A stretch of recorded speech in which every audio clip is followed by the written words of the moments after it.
There stands, in the shadow of the Blue Ridge Mountains, a palace that should not exist, a French Renaissance chateau rising from Appalachian soil like a fever dream made stone, its limestone walls and soaring towers defying both geography and reason, a monument not merely to wealth but to the peculiar American delusion that enough money can purchase belonging, that grandeur can silence doubt, that beauty built on invisible labor and displaced lives can somehow transcend the moral costs of its creation.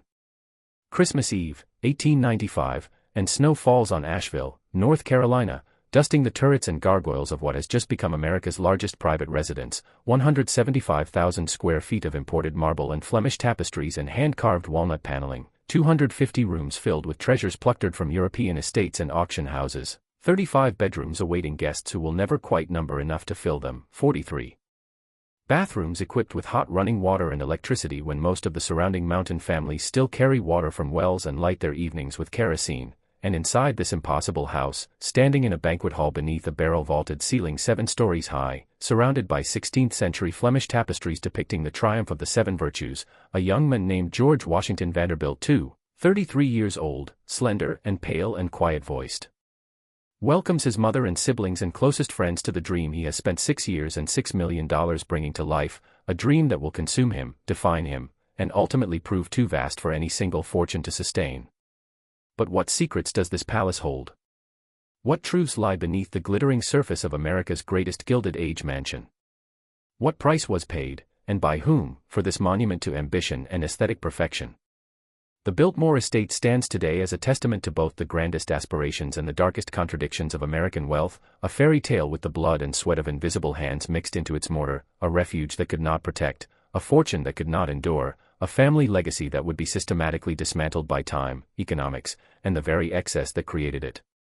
This is the story of the house that George Vanderbilt built, the people whose labor made it possible, the community it displaced, the fortune it consumed, and the desperate struggle across generations to prevent this American palace from crumbling into ruin, a story of how the grandest dreams of the Gilded Age became, in the end, both a burden and a warning about the true cost of building empires on foundations of inequality. To understand Biltmore, to truly grasp what this house represents and what it cost, we must first understand the men who dreamed it and the fortune that made it possible, and the brutal machinery of capitalism that transformed one family's name into a synonym for American aristocracy while leaving a trail of crushed competitors, exploited workers, and displaced communities in its wake.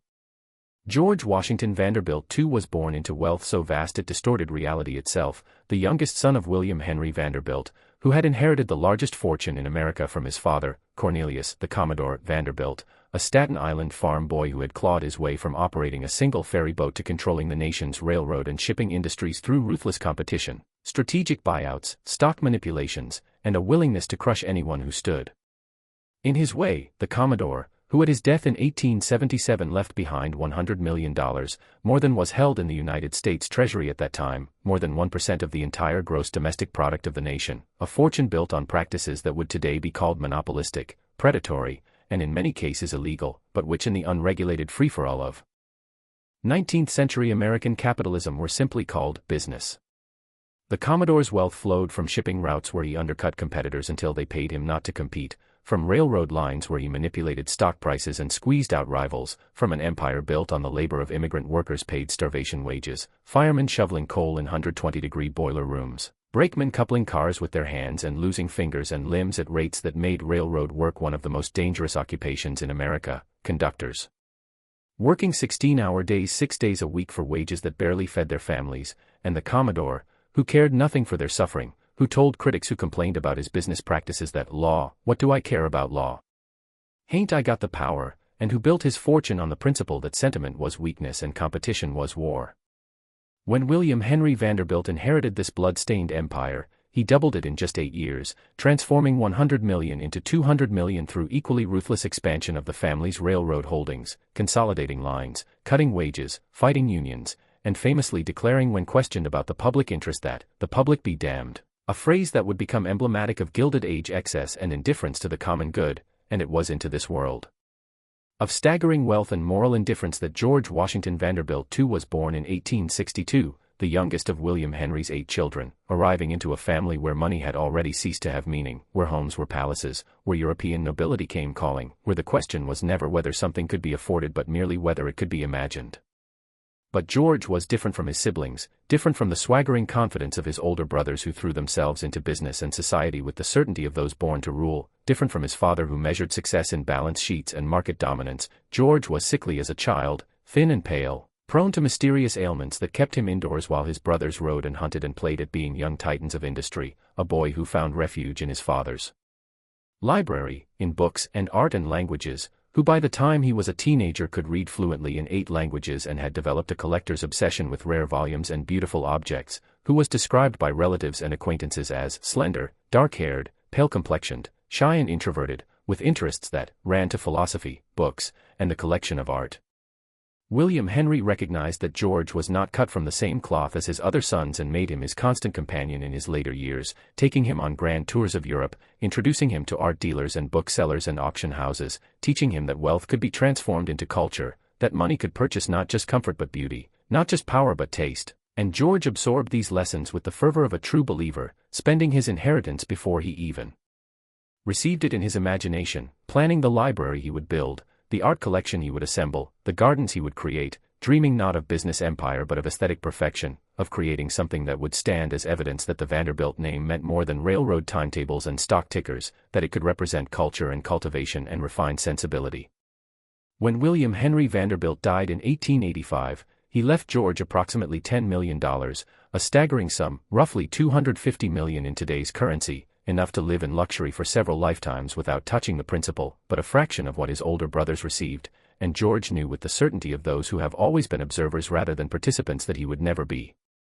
a businessman, never be a man of affairs, never multiply his fortune through shrewd investments and corporate maneuvering, but he could, perhaps, create something that would last, something that would justify his existence, something that would prove that the sensitive, bookish youngest son could leave a legacy equal to or greater than his brother's financial conquests.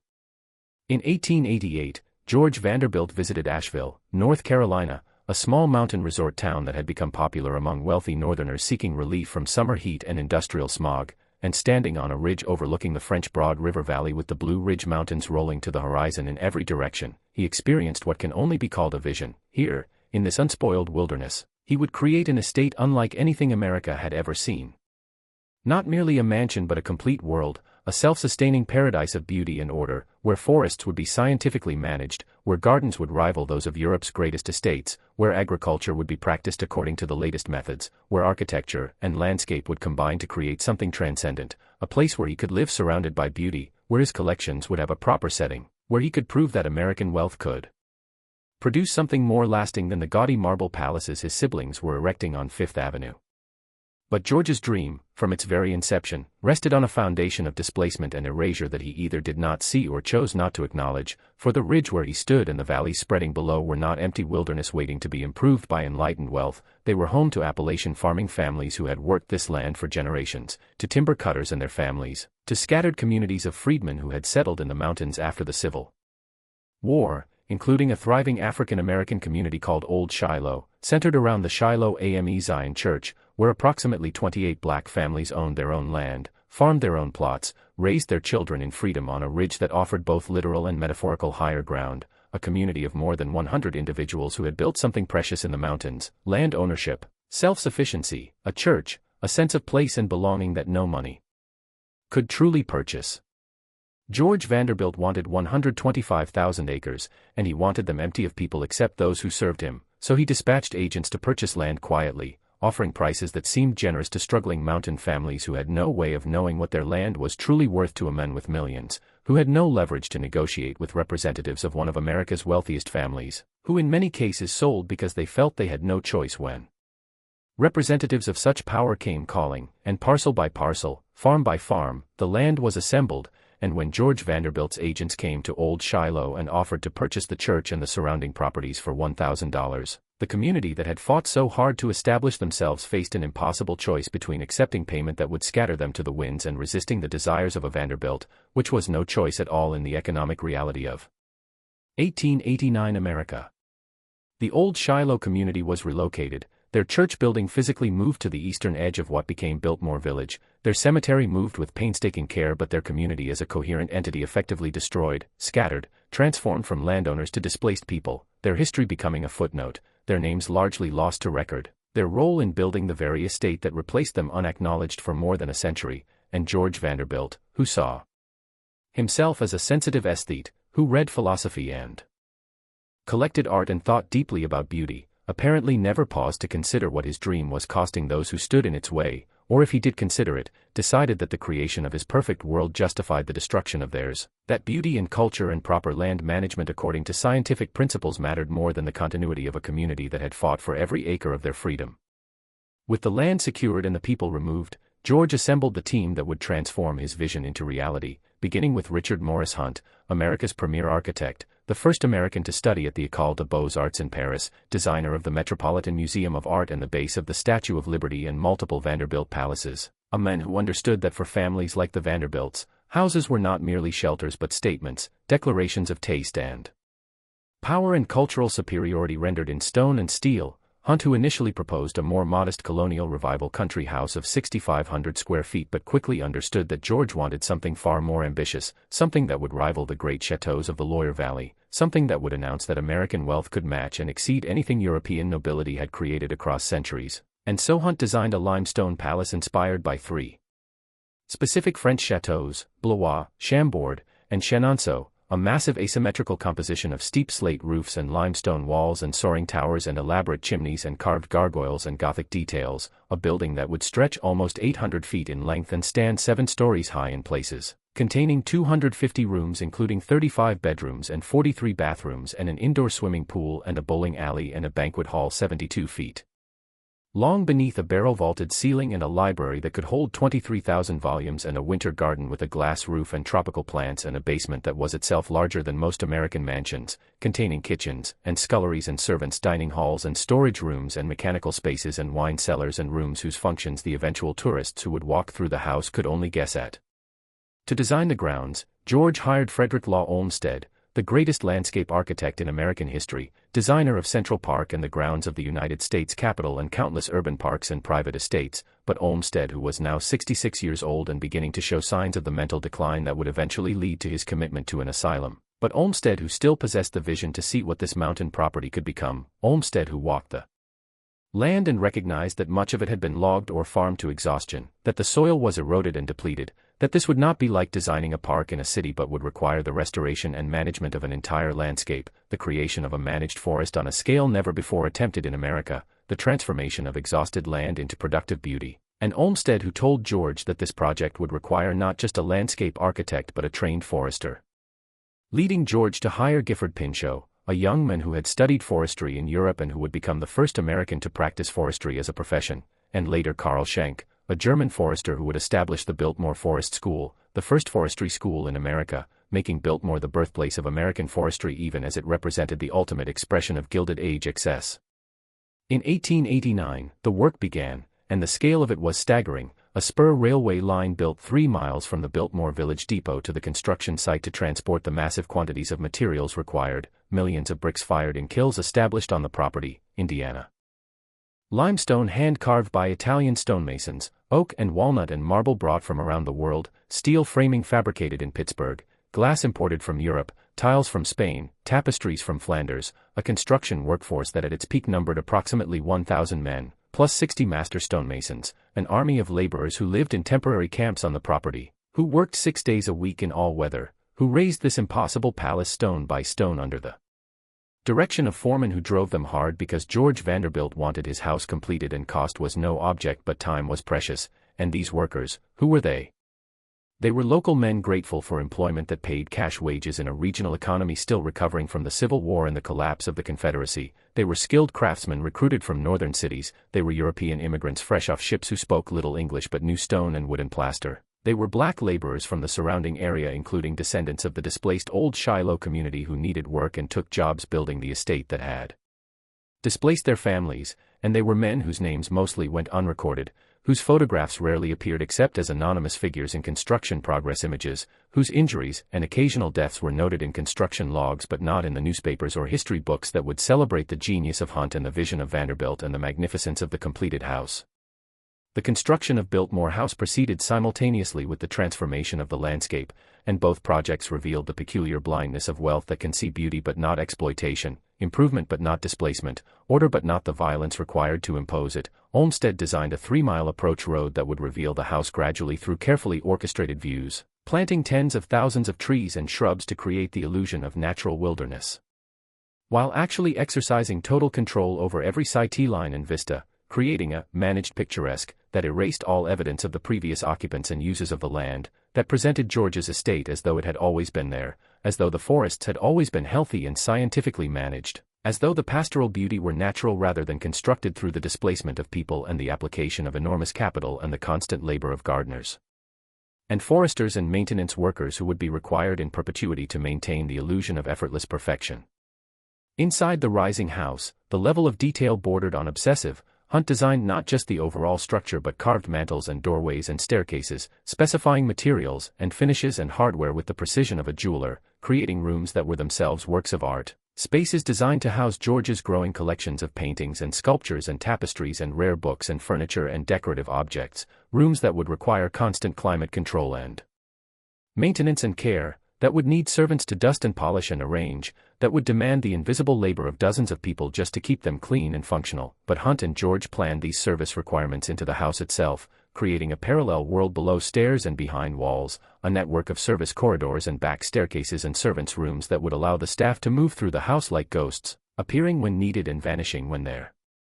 work was done, never intruding on the aesthetic perfection of the public spaces, never reminding the family and guests that all this beauty required constant labor to maintain. By 1895, after 6 years of construction at a cost of $6 million, roughly $200 million in current dollars, more than the construction cost of the Empire State Building adjusted for inflation, Biltmore House was complete, and what had been created was both magnificent and slightly mad, a triumph of architecture and craftsmanship that was also a monument to the peculiar isolation of extreme wealth, a palace whose very existence mocked the surrounding economy where mountain families struggled to feed themselves, where the average annual income was perhaps $200, where the workers who had built this house returned to homes that lacked running water and electricity and heat beyond a single fireplace, where children died of diseases that could have been prevented by medical care that cost less than George spent on a single piece of furniture. But George Vanderbilt, standing in his completed house, surrounded by his collections, looking out through leaded glass windows at his scientifically managed forests and his designed gardens and his model farm, apparently felt he had accomplished something important, had created something that justified his existence, had proven that wealth could be transformed into culture, and on Christmas Eve of 1895, he opened the doors of Biltmore House for the first time to his family and closest friends, his mother Maria Louisa Kissam Vanderbilt traveling from New York with his siblings and their families, the estate staff decorating the banquet hall with a Fraser fir that reached toward that 70-foot ceiling, the house ablaze with electric lights while the surrounding countryside huddled in kerosene-lit darkness, and after the family gathered and dined and exchanged gifts, George did something that suggested perhaps some dim awareness of the interdependence between his dream and the people who made it possible. At 11 o'clock that first Christmas Eve, he opened the banquet hall to the estate's employees and their families, more than 100 people who filed into that overwhelming space and were served cake and received gifts from the master, a moment of paternalistic largesse that George apparently saw as generosity but which must have felt to the workers like something more complex, more ambiguous, this glimpse of the magnificence they had built but would never inhabit, this temporary permission to stand in spaces they would normally enter only to clean and maintain. This reminder that they were invited guests in a house that existed because of their labor but would never belong to them in any meaningful sense. The early years at Biltmore represented the closest George Vanderbilt would come to realizing his dream of creating a self-sustaining world of beauty and order, a period when the house functioned as he had imagined it, filled with family and friends, the libraries and galleries serving their intended purpose as showcases for his collections, the gardens reaching maturity under the care of Olmsted's team, the forests beginning to demonstrate that scientific management could produce both beauty and profit, the farms experimenting with crop rotation and animal husbandry and dairy production according to the latest agricultural science, the whole vast estate operating as a kind of laboratory for enlightened land use, a model that Olmsted and Pinchot and later Schenck hoped would demonstrate that forests could be preserved while also producing timber, that land could be made productive without exhausting it, that capitalism and conservation could be reconciled, and for George, these were perhaps the happiest years of his life, the years when he could wake in his perfect house and spend his days among his books and art, riding through his forests, visiting his model barns, entertaining guests who appreciated his collections, living the life of a country gentleman scholar that he had always imagined for himself, far from the cutthroat business world his father and brothers inhabited, creating through sheer force of wealth a world that matched his internal vision of how life should be lived. In 1898, George's life gained a new dimension when he married Edith Stuyvesant Dresser, a cultivated young woman from a family that had wealth and social position but nothing approaching Vanderbilt levels of fortune, a woman who loved Biltmore and embraced George's vision for the estate, who brought energy and organizational ability to the management of the vast household, who in 1900 gave birth to their only child, a daughter named Cornelia Stuyvesant Vanderbilt, and now Biltmore was not just George's dream but a family home, the nursery filled with a child's laughter, the gardens hosting birthday parties, the vast house finding purpose as the setting for a family life that might have seemed almost normal if you could forget that this home contained 250 rooms and required a permanent staff of more than 30 servants to operate, that the grounds stretched to the horizon in every direction, that the annual operating costs reached roughly $250,000, equivalent to more than $8 million today, that maintaining this vision of perfection consumed wealth at a rate that even a Vanderbilt fortune could not indefinitely sustain. But the dream was already showing cracks, hairline fractures in the perfect facade that would widen into chasms as the 20th century progressed and the economic realities that George had been able to ignore through the force of his inheritance finally demanded acknowledgement. The panic of 1902 hit the Vanderbilt family fortune hard as railroad stocks plummeted and investments soured, and suddenly the operating costs of Biltmore, which had seemed manageable when George could draw on investment income from his portion of the family fortune, became unsustainable, and in 1903 George made the first of what would become an ongoing series of painful compromises, shutting down the house entirely and taking Edith and young Cornelia to Europe for an extended stay, cutting staff, mothballing rooms, reducing the estate to a skeleton crew, economizing in ways that must have felt like defeat to a man who had spent his entire adult life creating this perfect world, and when they returned and reopened the house, it was never quite the same, never quite as full of people and life and possibility, always now shadowed by the awareness that this dream required more capital than even a Vanderbilt portion could indefinitely supply, that the operating costs were not merely high but structurally unsustainable, that George had created something that was eating his fortune. George Vanderbilt himself recognized the problem and attempted various solutions, all of them inadequate to the scale of the challenge. He tried to make the estate pay for itself through scientific forestry, but while Pinchot and Schenk's work was producing sustainable timber harvests and demonstrating that managed forests could be economically viable, the income generated could not come close to covering the costs of the house and grounds and staff, and George tried to develop agriculture on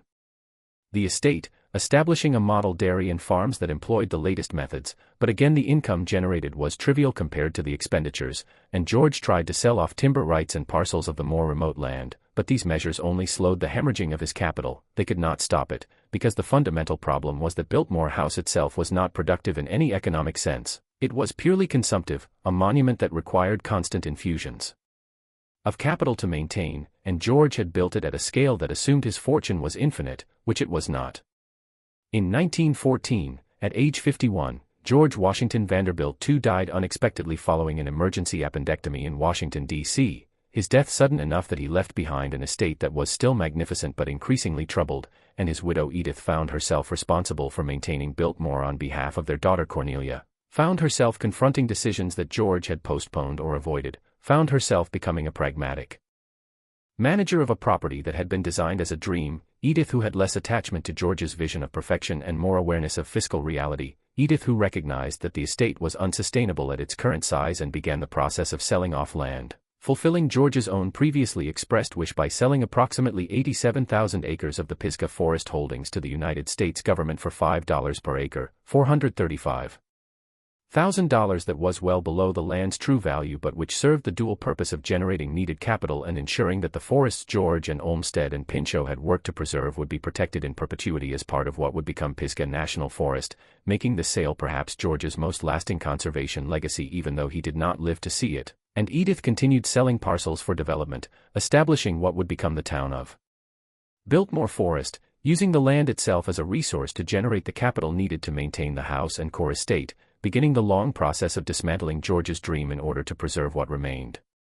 World War I brought its own pressures and changes to Biltmore, as it did to all the great estates of the Gilded Age. Staff members left to serve in the military or take higher-paying war industry jobs, domestic labor became scarce and expensive, The easy assumption that there would always be servants willing to work for modest wages in exchange for the privilege of serving the Vanderbilts began to erode as workers discovered they had other options, that factories and warehouses and government offices would pay better and demand less subservience, that the old paternalistic model of service was dying, and the war brought a broader cultural shift as well, a growing sense that the ostentatious display of wealth represented by houses like Biltmore was somehow unseemly when young men were dying in trenches, that private palaces that cost millions and required armies of servants to maintain represented a kind of social arrangement that the war was supposed to be ending, that democracy and sacrifice were supposed to mean something more than the continuation of Gilded Age hierarchies. Edith Vanderbilt, who had served on various war relief committees and engaged in the patriotic volunteering expected of women of her class, must have felt these shifts, must have recognized that the world that made Biltmore possible was changing in fundamental ways, that her daughter Cornelia would inherit not just an estate but a burden, a beautiful anachronism that was becoming increasingly difficult to justify or maintain, and when Cornelia came of age and married John Francis Amherst Cecil, a British aristocrat with an old name and no money, Edith transferred the estate to the young couple and retired to Washington, D.C., leaving them to solve the problem that George had created and left unsolved: how to maintain an estate that required more capital to operate than it could possibly generate, how to justify private opulence in an increasingly democratic age, how to prevent this monument to Gilded Age excess from simply crumbling away. The 1920s brought a brief respite, a moment when it seemed that perhaps the old arrangements could continue, when post-war prosperity created a new generation of wealthy Americans who were building their own grand estates, when tourism to places like Asheville was booming, when the estate's farms and forests could be managed and sold to generate meaningful income, when Cornelia and John Cecil lived at Biltmore and filled some of those rooms with their two young sons and created something that resembled normal family life, if you ignored the 43 bathrooms and the Flemish tapestries and the servants moving through those hidden corridors. But this reprieve was temporary and illusory, because the fundamental economics had not changed, and when the Great Depression hit in 1929 and then deepened through the early 1930s, the already precarious finances of Biltmore became critical, and Cornelia and John faced a stark choice: let the estate go, walk away from this monument to her grandfather's dream and her father's vision, or find some way to make it pay for itself, to transform a private palace into a business. On March 15, 1930, in a decision that must have been both pragmatic and painful, Cornelia and John Cecil opened Biltmore House to paying tourists for the first time, charging $1 for admission, responding to requests from Asheville city officials who hoped that the famous estate could help boost tourism and provide some economic activity in a region devastated by bank failures and unemployment, and the opening was marketed not as a concession to economic necessity but as a generous gesture, with Cornelia stating that, "Mr. Cecil and I hope that through opening Biltmore House to the public, Asheville and western North Carolina, with its superb scenery and mild climate, may be better known and more readily accessible to everyone." But everyone involved understood the real reason: the estate desperately needed income, and the house itself was the only asset that could generate it, because unlike the land that could be sold once, the house could be shown over and over, its magnificence could be monetized repeatedly. George's collections and Hunt's architecture and Olmsted's grounds could become commodities, experiences to be purchased, memories to be taken away by visitors who paid their dollar and spent their afternoon walking through spaces that had been designed for the private pleasure of a single family. The transformation of Biltmore from private residence to tourist attraction marked a fundamental shift in the estate's identity and purpose, a shift that would only accelerate over the following decades. Suddenly the house that had been designed to cocoon its inhabitants from the outside world was open to that world. Suddenly strangers were walking through the breakfast room and the library and the banquet hall. Suddenly the privacy and perfection that George had so carefully constructed were compromised. Suddenly the servants were managing not just the family's needs but the flow of tourists, cleaning not just for the family's use but for public viewing, maintaining rooms not as living spaces but as museum exhibits, and this transformation required Cornelia and John to think differently about the house, to see it not as a home that also generated some tourism income but as a business asset that they occasionally lived in, and over time they would spend less and less time actually residing at Biltmore, preferring other properties, smaller houses, places where they could have actual privacy, leaving Biltmore to the tourists and the staff who managed the increasingly complex operation of maintaining a historic house museum that was still technically a private residence.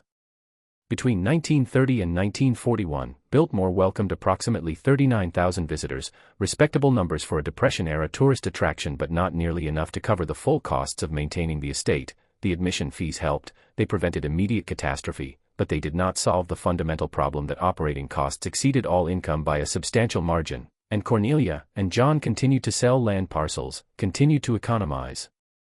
continued the process of managed decline that they hoped was actually preservation, cutting staff, closing off entire wings of the house, reducing the gardens to a more manageable scale, making choices that George would have found heartbreaking but which were necessary for survival. And then World War II brought both crisis and unexpected salvation in the form of an urgent request from David Finley, director of the National Gallery of Art in Washington, D.C., who was searching for secure locations away from the East Coast to store the museum's most valuable paintings in case of attack or invasion. And Finley, who remembered Biltmore House from a visit years earlier and recognized that its isolation, its solid construction, its climate-controlled rooms made it ideal for this purpose, and so in early 1942, an extraordinary secret operation began. 62 paintings and 17 sculptures from the National Gallery, including works by Rembrandt and Titian and Raphael and Van Dyck, priceless treasures that represented the finest art America's national collection possessed, were carefully packed and transported by armed guard to Biltmore House, where they were stored in an unfinished room on the first floor, a space that tourists walked past unknowingly during their visits, never realizing that behind the closed door lay treasures worth more than the entire Biltmore estate, never knowing that this private palace had become a secret vault protecting the nation's cultural patrimony from the threat of war. The presence of the National Gallery art at Biltmore from 1942 through 1944 represented a strange inversion of the house's original purpose. George Vanderbilt had built Biltmore to house his private collections, to create spaces worthy of the art and objects he had spent his life acquiring, to establish a setting where beauty could be contemplated in perfection and privacy. But now the house was sheltering art that belonged to the public, art that had been acquired by the nation for the nation, art that was being protected at Biltmore precisely because the estate's isolation made it safer than Washington. And there was something poignant in this reversal, something that suggested that perhaps the truest purpose of great houses was not to elevate private families but to serve larger public goods, to be resources that could be called upon in times of need, to justify their existence not through the display of private wealth but through service to the common welfare. And when the paintings were returned to Washington after the threat of invasion had passed, Biltmore stood empty of borrowed art but somehow more legitimate, as though this brief service to the nation had earned it a kind of redemption, had proven that George's palace could serve purposes beyond glorifying one family's fortune. The post-war years brought new challenges as the Gilded Age receded further into memory and the economic model of great estates became increasingly untenable. Cornelia and John Cecil's marriage dissolved, they divorced, Cornelia moved away and would eventually settle in England. The sons George Henry Vanderbilt Cecil and William Amherst Vanderbilt Cecil inherited an estate that was both magnificent and deeply problematic, a house that was costing far more to maintain than it could possibly generate through the relatively modest tourism of the 1950s, a property that was listed in estate documents with an appraised value that was almost meaningless because who could possibly buy such a thing? Who would want to? What could anyone do with 250 rooms and 4 acres of floor space and grounds that required an army of gardeners and maintenance workers, an estate that was valuable primarily as an idea, as a symbol, as a historic property but which generated minimal actual income and which was slowly, inexorably falling into disrepair as funds for maintenance ran short, as roofs leaked and walls needed pointing and mechanical systems aged beyond their expected lifespans, as the house began the long decline toward ruin that had claimed so many of the Gilded Age's greatest mansions. In 1960, William Cecil made a decision that would ultimately save Biltmore and transform it into what it is today. He moved permanently to Asheville with the intention of operating the estate not as a family property that generated some tourism income but as a tourism business that happened to be a historic house, dedicating himself to building the infrastructure and marketing and programming that would turn Biltmore into a major tourist destination. Expanding visitor services, adding tours and exhibits, professionalizing the management, investing in restoration and maintenance, treating the estate as a business that had to generate profit and could only do so by providing an experience that visitors would pay meaningful prices to have. And William Cecil, who brought an entrepreneurial energy that his grandfather George had entirely lacked, who was willing to make compromises and modernizations that would have appalled the aesthetic purists, who understood that saving Biltmore meant transforming it into something George had never imagined, who built a winery and restaurants and hotels on the property, who developed Biltmore not as a preserved memorial but as a living, evolving business that could sustain itself, who spent 35 years relentlessly pouring his energy into the old family homestead, and gradually, painfully, successfully building an operation that by the 1990s was welcoming more than 700,000 visitors annually and generating sufficient revenue not just to maintain the house but to restore it to something approaching its original grandeur, to repair the deferred maintenance of decades, to bring rooms that had been closed for years back to display quality, to prove that with sufficient will and business acumen and willingness to adapt, even an anachronism like Biltmore could survive into the modern era. Today, Biltmore Estate welcomes approximately 1.7 million visitors annually, operates as a sophisticated tourism business with annual revenues exceeding $200 million, employs over 2,000 people, making it one of the largest employers in the region, and remains privately owned by George Vanderbilt's descendants, now in the fourth and fifth generations. A rare example of a Gilded Age estate that has survived intact and operational, but this survival has required the complete transformation of the estate's purpose and meaning, the conversion of a private palace into a public attraction, the commodification of George's dream into an experience that can be purchased and consumed, the opening of every room and garden and vista to strangers who walk through spaces that were designed for private contemplation, who photograph and video and post to social media what was meant to be seen only by the family and their carefully selected guests, who transform the house into a backdrop for their own lives rather than contemplating it as the expression of George's aesthetic vision. And you have to wonder what George Vanderbilt would think if he could see his house now, see the crowd streaming through his library and touching his collections and eating in restaurants built in his gardens, see his private paradise turned into Asheville's biggest business, see his dream of creating a perfect world sustained only by its complete transformation into something he never intended. But perhaps the deeper question, the question that Biltmore forces us to confront as we walk through its overwhelming spaces and contemplate its history, is not what George would think but what we should think, what this house reveals about the society that created it and the society that preserves it, about the relationship between private wealth and public good, about the costs hidden beneath surfaces of beauty, about the violence and displacement and exploitation that made this magnificence possible, because Biltmore stands today as both a triumph and a warning, a testament to what private wealth can create but also to the fragility of that creation, to the unsustainability of arrangements built on extreme inequality, to the inevitable reckoning that comes when the maintenance costs of monuments exceed the capacity of even vast fortunes to sustain them. Walk through Biltmore today and you will hear tour guides speak of George's vision, Hunt's architectural genius, Olmsted's landscape design. You will hear about the collections and the craftsmanship and the scale of the enterprise. You will be invited to marvel at the grandeur and imagine yourself as a Vanderbilt, to fantasize about what it would have been like to live in such spaces, to command such resources, to inhabit such perfection. But you will hear less about the old Shiloh community that was displaced to create this palace, less about the workers who built it and the conditions they labored under, less about the servants who maintained it and the rigid hierarchies that governed their lives, less about the sources of the Vanderbilt fortune in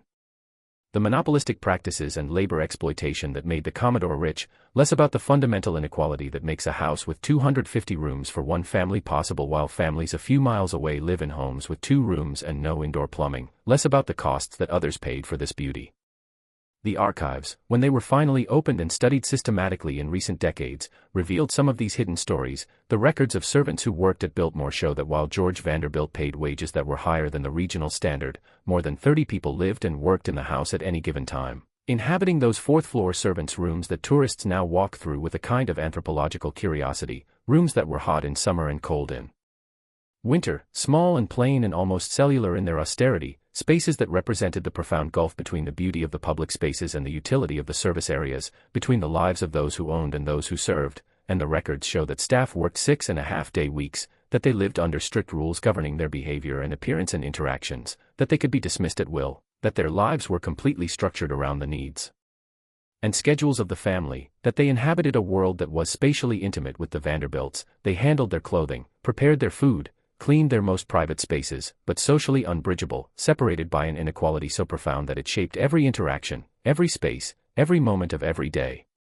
The financial records, when they were examined by historians, revealed the staggering costs of operating Biltmore. The annual operating expenses in George's lifetime were approximately $250,000, equivalent to roughly $8 million today, costs that covered the salaries of the permanent staff, the maintenance of the house and grounds, the feeding of the family and servants and guests, the heating and lighting of those massive spaces, the repairs and upgrades that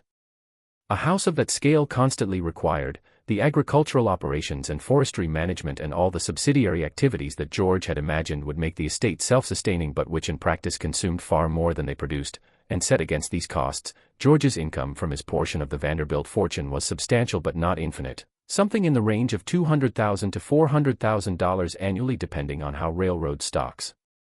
performed and how the family's investments fared, which meant that in good years Biltmore broke even or showed a modest surplus but in bad years consumed principal, slowly eating away at the capital that was supposed to sustain it. And the records show that George was aware of this problem, that he worried about it, that he searched for solutions, that he attempted various economies and income-generating schemes, but that he never found an answer because there was no answer, because the fundamental problem was that he had built a house whose scale and maintenance requirements were simply incompatible with financial sustainability, no matter how large the fortune that supported it. The architectural plans and construction records, studied by scholars, revealed the enormous complexity of the house's systems and the constant labor required to maintain them. Biltmore had its own electrical generation plant in an era when most houses had no electricity at all, had central heating powered by massive coal-fired boilers that had to be fed constantly, had indoor plumbing that required pumps and water storage and drainage systems, had mechanical ventilation for some rooms, had an ice house and cold storage facilities for food, had a complex network of service corridors and back stairs and dumbwaiters and speaking tubes that allowed servants to move through the house efficiently and remain invisible to the family and guests, had specialized rooms for every conceivable function from flower arranging to silver polishing to boot cleaning, and all of these systems required not just installation but perpetual operation and maintenance, required people whose entire jobs consisted of stoking boilers or trimming wicks or polishing floors or washing windows or any of 1,000 other tasks that had to be performed daily, weekly, monthly to keep the house functional, and the records show that the estate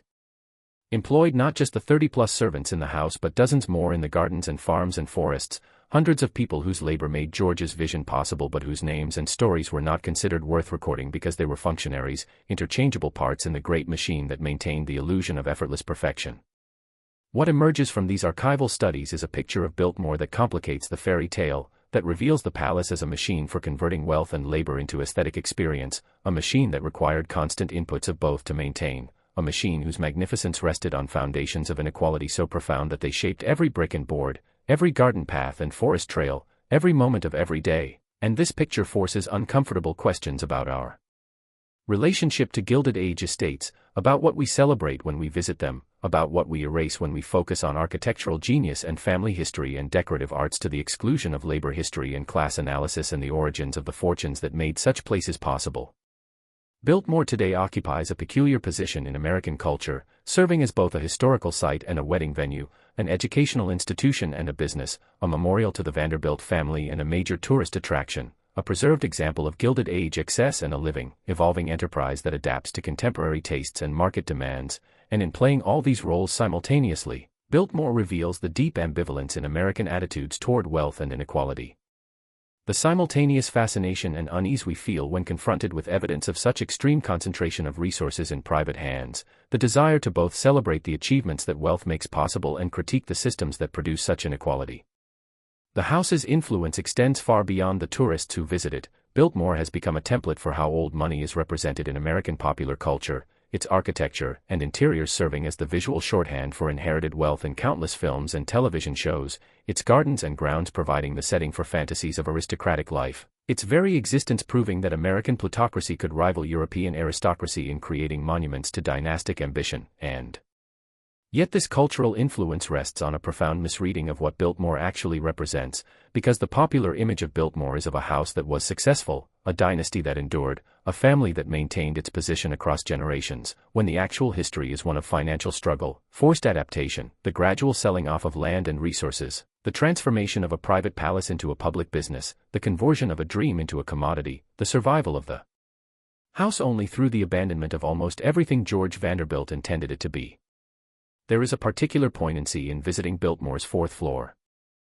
servants' quarters, restored and open to public view in 2005, where you can see the small, plain bedrooms where housemaids and footmen and other staff lived, can see the servants' hall where they took their meals and spent their scarce free time, can see the cedar-lined closet where the most valuable linens were stored under the watchful eye of the head housekeeper, can see the bathroom they shared, the sparse furnishings they were provided, the narrow beds and small windows that contrasted so sharply with the 35 family bedrooms below, and what's striking is how carefully these spaces have been restored and interpreted, how much effort has been devoted to telling the servants' stories, to acknowledging their labor, to making visible what was designed to be invisible, and you sense in this curatorial choice a kind of contemporary guilt, a recognition that the old narratives that celebrated George's vision and Hunt's genius without acknowledging the human cost were incomplete, inadequate, complicit in the erasure of working people's lives and experiences. But even this expanded interpretation, even this acknowledgement of servants and workers and displaced communities, even this more honest history still struggles to fully reckon with what Biltmore represents and reveals about American capitalism and inequality. Because the fundamental question is not whether the servants were relatively well paid by regional standards or whether George was a relatively benevolent employer, the question is whether it is morally defensible for a single individual to command resources so vast that he can build a house with 250 rooms while people a few miles away struggle to feed themselves, whether a society should permit or celebrate such extreme concentration of wealth, whether the beauty George created justifies the inequality that made it possible, whether monuments to private fortune serve any legitimate public purpose or whether they are simply evidence of extractive systems that concentrate wealth upward and leave most people with crumbs. Biltmore forces these questions not through deliberate provocation but simply through its existence, through the unavoidable fact of its scale and cost and the disproportion between the resources devoted to one family's comfort and aesthetic pleasure and the resources available to everyone else, and the fact that Biltmore survived when most Gilded Age estates did not, the fact that it operates today as a successful business, the fact that it brings tourism revenue to the region and employs thousands of people. None of this resolves the fundamental moral questions about what it represents and whether such concentrations of private wealth should exist at all. Walk Biltmore's 3-mile approach road today, the road Olmsted designed to reveal the house gradually through carefully orchestrated views, and you are experiencing a landscape that was entirely constructed, a natural beauty that required moving earth and planting thousands of trees and eliminating all evidence of previous human habitation, a landscape that exists to serve a single purpose, to make approaching the house a transformative experience, to shift your psychological state from the ordinary world to the extraordinary realm of the estate. And there is something deeply colonial about this, something that echoes the way empires erased indigenous presence to create the fiction of empty lands waiting to be improved by civilization, something that reveals the violence inherent in aesthetic perfectionism when perfectionism requires the erasure of everything that doesn't fit the vision. Stand in Biltmore's library, surrounded by 23,000 volumes in 8 languages, looking up at the painted ceiling and the carved Circassian walnut woodwork and the Pellegrini tapestry over the fireplace, and you are in one of the most beautiful rooms in America, a space that realizes George's dream of creating a setting worthy of serious reading and scholarship, but you are also in a space that cost more to create than most people earned in a lifetime, a space whose very existence depended on a system that concentrated wealth so effectively that one man could afford to build a room this grand to house his private book collection while public libraries struggled to fund their operations, and the beauty of the space does not resolve this contradiction, does not make the inequality less troubling, does not justify the system that made it possible. Sit in Biltmore's winter garden, beneath the glass roof where sunlight filters through to illuminate palms and orchids and ferns, where a fountain splashes and the temperature is controlled regardless of the season outside, and you are experiencing a space that was designed to bring George pleasure on winter mornings when he wanted to escape the cold but remain indoors, and there is something almost heartbreaking about this, about the resources devoted to ensuring that one man would not have to experience discomfort even for a moment, about the engineering and construction and constant maintenance required to create a tropical environment in the mountains of North Carolina so that George could take his breakfast among plants that had no business growing in that climate, about the disconnect between this extraordinary effort to satisfy one person's preferences and the lack of effort devoted to ensuring that ordinary people had adequate heat in winter or food on their tables. Look at the carved limestone gargoyles that ornament Biltmore's exterior, creatures from medieval imagination rendered in stone by Italian craftsmen who had trained in the old traditions, and you see both the extraordinary skill that went into creating them and the oddness of transplanting such European Gothic details onto an American mountain, and these gargoyles, which serve no structural function but exist purely for decoration and architectural character, cost more individually than most workers earned in a year, and they reveal the aesthetic logic of the Gilded Age, which held that beauty and historical reference and architectural purity mattered more than any practical consideration, that getting every detail exactly right was worth whatever it cost because the house would stand for generations and the craftsman's wages were ephemeral, a logic that placed aesthetic concerns above human ones, that valued objects above people, that saw workers as means to architectural ends, rather than as humans with their own needs and dreams and dignity. The story of Biltmore is ultimately a story about the limits of private wealth to sustain the monuments it creates, about the inevitable reckoning that comes when maintenance costs exceed even vast fortunes, about the transformation of private dreams into public commodities as the only path to preservation, but it is also a story about the persistence of inequality, about how structures created in one era of extreme concentration continue to shape landscape and economy and imagination long after the systems that created them have changed, about how beautiful things carry within them the histories of their creation, histories that complicate and darken the aesthetic pleasure they provide, histories that demand acknowledgement even when acknowledgement makes the experience less comfortable, less straightforward, less easy to simply enjoy.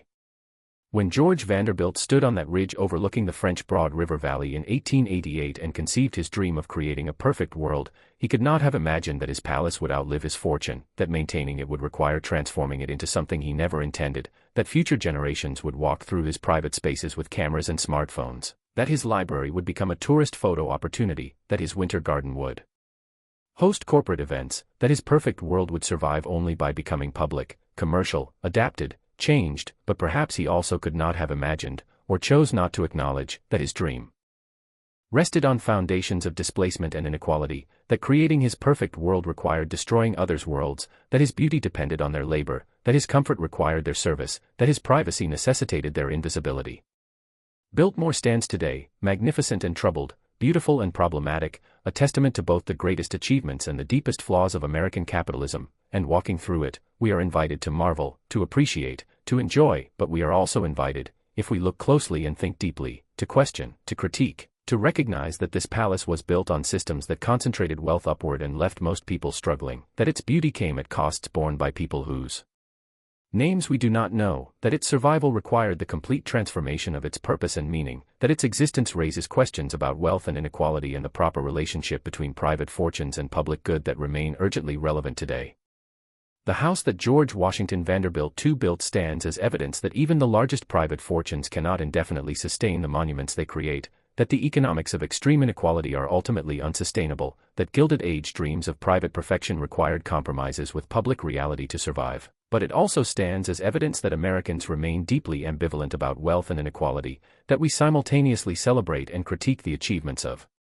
the plutocratic class, that we flock to tour houses we could never afford to maintain, that we fantasize about lives of such privilege while also recognizing the injustice inherent in systems that make such lives possible for a few while most struggle, that we have not yet resolved the fundamental tension between our democratic ideals and our acceptance of extreme economic inequality. Biltmore's survival into the 21st century represents both a triumph of adaptive preservation and a failure to fully reckon with what such places represent. We have saved the house by transforming it into a business, but we have not fundamentally changed the systems that made such houses possible in the first place. We have not addressed the ongoing concentration of wealth that continues to create inequality on a scale that rivals the Gilded Age. We have not built a society where resources are distributed in ways that ensure everyone has what they need rather than channeling vast wealth into the hands of a few who build monuments to their own taste and power. The true legacy of Biltmore, then, is not the house itself, magnificent though it is, but the questions it forces us to confront about the society we have built and the society we want to build, about whether private wealth serves any public purpose beyond what it is forced to serve through taxation and regulation, about whether beauty created through inequality can be justified even when that beauty is remarkable, about what we owe to those whose labor makes our lives possible but whose contributions go unrecognized and undercompensated, about whether monuments to private fortunes should be preserved as historical sites or whether they should be demolished as evidence of systems we wish to repudiate, about how we honor the past without celebrating its worst aspects, about how we tell complicated truths without reducing them to simple morality tales. George Vanderbilt's dream has survived, but only by becoming something he never imagined, not a private paradise but a public attraction, not a family home but a business, not a refuge from the world but a place where the world comes to look, to judge, to question, to learn, to grapple with the legacy of the Gilded Age and what it reveals about the American experiment and its unresolved tensions between democratic ideals and economic realities. Stand in Biltmore's banquet hall today, looking up at that barrel-vaulted ceiling, imagining George and Edith and young Cornelia on that first Christmas Eve in 1895, the staff filing in at 11 o'clock for their gifts and cake, the whole vast house ablaze with light while the surrounding countryside lay in darkness, and what you feel, if you are honest, is not just admiration for the magnificence George created but also a kind of grief for the society that made it possible, grief for the inequality and displacement and exploitation that are inseparable from the beauty, grief for the workers whose labor went unacknowledged, grief for the old Shiloh community scattered to the winds, grief for the millions who struggled while a few lived in palaces, grief for the persistent American fantasy that private wealth somehow justifies itself through the monuments it creates, grief for our ongoing failure to build a society where everyone has enough rather than a few have everything, and this grief, this recognition of the costs hidden beneath beauty, this willingness to see the whole truth of places like Biltmore, is perhaps the truest way to honor both what was created here and what was lost in its creation, to acknowledge that this house is both magnificent achievement and cautionary tale, both masterpiece and monument to inequality, both preservation success and reminder of the unsustainable economics of extreme wealth, both fairy tale and dark story, forever both, and our task as inheritors of this complicated legacy is to see it whole, to tell its full truth, to learn from both its triumphs and its failures, to recognize that beauty and injustice can coexist in the same space, that marveling and critiquing are not incompatible responses, that preservation can serve purposes beyond nostalgia if it includes honest reckoning with historical complexity and moral ambiguity.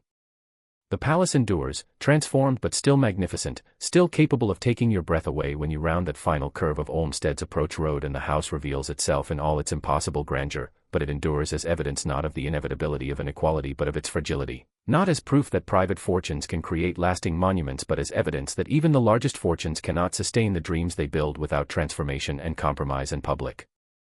access, not as a temple to wealth but as a complicated historical site where Americans come to grapple with our past and our present, with who we were and who we are and who we might become, with the persistent question of whether a society that permits such extreme concentrations of wealth can also call itself democratic, whether monuments to private fortunes serve legitimate purposes or simply naturalize inequality, whether the beauty George Vanderbilt created justifies what it cost and continues to cost, or whether it stands as evidence that we need to build a different kind of society, one where resources are shared more equitably, where everyone has enough before anyone has palaces, where the goal is not to preserve the monuments of the plutocrats but to ensure that such extreme inequality never again becomes possible, where the lesson we take from Biltmore is not how remarkable it is that such a house could be built but how remarkable it is that we permitted a society where one family could command the resources to build it while others went without, and how we must ensure that future generations inherit not more monuments to private wealth but a more just distribution of resources, not more palaces but more justice, not the preservation of Gilded Age dreams but the creation of a society that serves all its members rather than concentrating wealth and power in the hands of a few who build beautiful prisons of privilege while the world outside struggles. This is the true lesson of Biltmore, the lesson written in every stone and carved in every doorway and whispered by every ghost in every servant's corridor, the lesson that beauty built on inequality is beauty purchased at too high a price, that palaces require not just fortunes but human costs that cannot be justified, that preservation must include